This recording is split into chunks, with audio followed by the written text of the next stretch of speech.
बिहार जन आशीर्वाद संवाद के बैनर तले समाज सेवी निशिकांत सिंह ने गुरुवार को बिहार शरीफ के एक निजी सभागार में प्रेस कॉन्फ्रेंस की।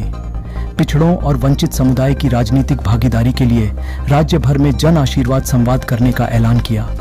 इस मौके पर उन्होंने कहा कि हम अभी 3 महीने पूरे बिहार में दौरा करेंगे और समाज के लोगों को एकजुट करने का काम करेंगे। अगर सभी ने मिलकर नई शुरुआत करने की बात कही तो नई पारी की शुरुआत की जाएगी। अगर वर्तमान में जो हमारे समाज के नेता हैं उन्हें समर्थन करने की बात सामने आई तो वैसे नेता को हम लोग आगे बढ़ाने का काम करेंगे। हम कोई नई पार्टी या चुनाव लड़ने के लिए नहीं आए हैं, हम अपने समाज को मजबूत करने के लिए यहाँ आए हैं। 19 अक्टूबर से नवादा से इसकी शुरुआत होगी और 20 अक्टूबर को नालंदा में समाज के लोगों से मिलेंगे।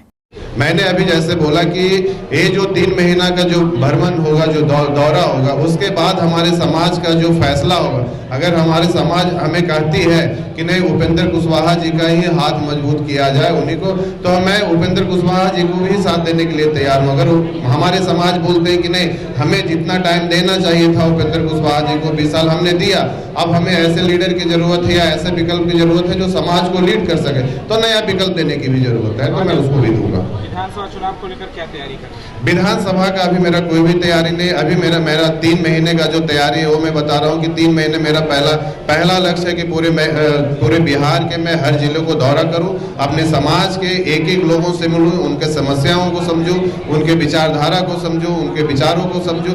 उसके बाद अपना समाज हर क्षेत्र में मजबूत कैसे हो उसके लिए क्या तैयारी करनी है, उसके बाद हम लोग 3 महीने के बाद ये फैसला लेंगे कि राजनीति में हमें नया विकल्प की जरूरत है या नहीं भी है। अगर नहीं है तो जो हमारे पहले के नेता हैं हम उनको साथ देंगे, अगर जरूरत है तो बिल्कुल नया विकल्प भी हम समाज को देंगे।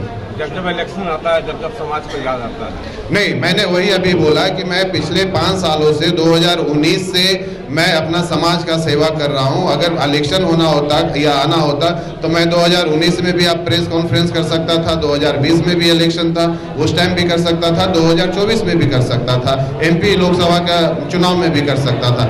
लेकिन हमने देखा कि ये लोकसभा चुनाव में ही हमारी हालात इतनी खराब हो गई कि हमारे समाज के भाई, हमारे समाज के बेटा एक केंद्र में मंत्री तक नहीं बन पाए। अगर यही ताकत, यही जागरूक हम अभी नहीं कर पाएंगे तो 2025 जो विधानसभा का इलेक्शन है उसमें हमारा समाज और भी रोड पे आके खड़ा हो जाएगा। इसलिए हमें जागरूक करने की जरूरत पड़ रही है।